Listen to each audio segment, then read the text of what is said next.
تم میں سے بہترین لوگ وہ ہیں جو قرآن سیکھیں اور سکھائیں۔ اپنے مرکز سے اگر دور نکل جاؤ گے، خواب ہو جاؤ گے، افسانوں میں ڈھل جاؤ گے۔ اپنی مٹی ہی پہ چلنے کا سلیقہ سیکھو، سنگ مرمر پہ چلو گے تو پھسل جاؤ گے۔ ہم بھلا چکے ہیں اللہ کو، اللہ کی کتاب کو، اس میں موجود احکامات کو، ہماری بھلائی اور کامیابی کے رازوں کو۔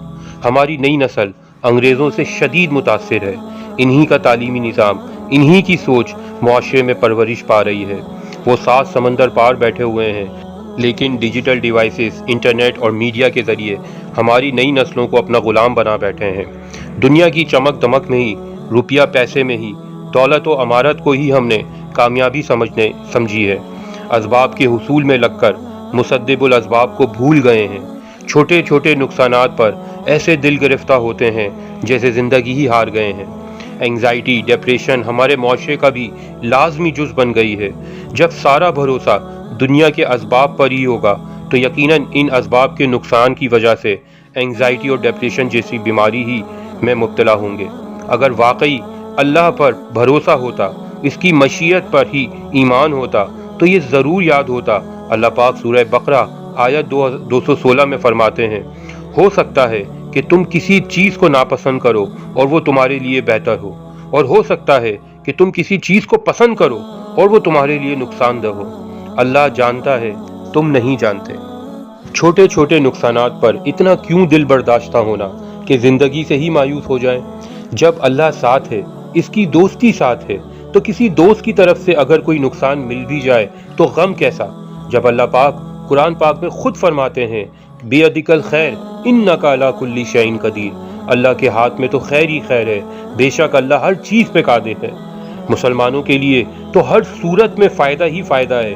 اگر کوئی نقصان یا دکھ پہنچتا ہے اور مسلمان صبر کرتا ہے تو اسے اللہ کی قربت اور اللہ کا ساتھ مل جاتا ہے، جیسے اللہ کہتے ہیں، ان اللہ مع الصابرین، بے شک اللہ صبر کرنے والوں کے ساتھ ہے۔ جبکہ دوسری طرف مسلمان کو کوئی فائدہ پہنچتا ہے تو وہ شکر کرتا ہے، جس پر اللہ پاک فرماتے ہیں، لَئِن شَکَرْتُمْ لَأَزِیدَنَّکُمْ، اگر تم شکر کرو گے تو میں تمہیں اور دوں گا۔ الحمدللہ، ہمارے لیے تو جیت ہی جیت ہے، کامیابی ہی کامیابی ہے۔ فائدے اور نقصان دونوں صورتوں میں ہی ہماری تو کامیابی ہے، پھر اتنی مایوسی اور ٹینشن کیوں؟ وجہ صرف دین سے دوری ہے۔ دنیاوی چیزوں کو کامیابی کا معیار سمجھیں گے تو یقیناً ان کے کھونے سے افسوس ہی ہوگا، اور اگر مقصد کی اور کامیابی اللہ کے ساتھ کو سمجھا تو پھر ڈر کیسا، مایوسی کیسی؟ قرآن پاک میں کئی جگہ اللہ نے اسی کانسیپٹ کو بیان کیا ہے۔ حضرت سارہ جو حضرت ابراہیم علیہ السلام کی پہلی بیوی تھی، ساری زندگی بانچ رہیں اور بے اولادی کا دکھ اٹھاتی رہیں۔ عمر کے آخری حصے میں حضرت اسحاق کی خوشخبری ملی اور بنی اسرائیل کے 2000 انبیاؤں کی الٹیمیٹ ماں بنی، وہی حضرت سارہ جو ساری زندگی بانچ رہیں۔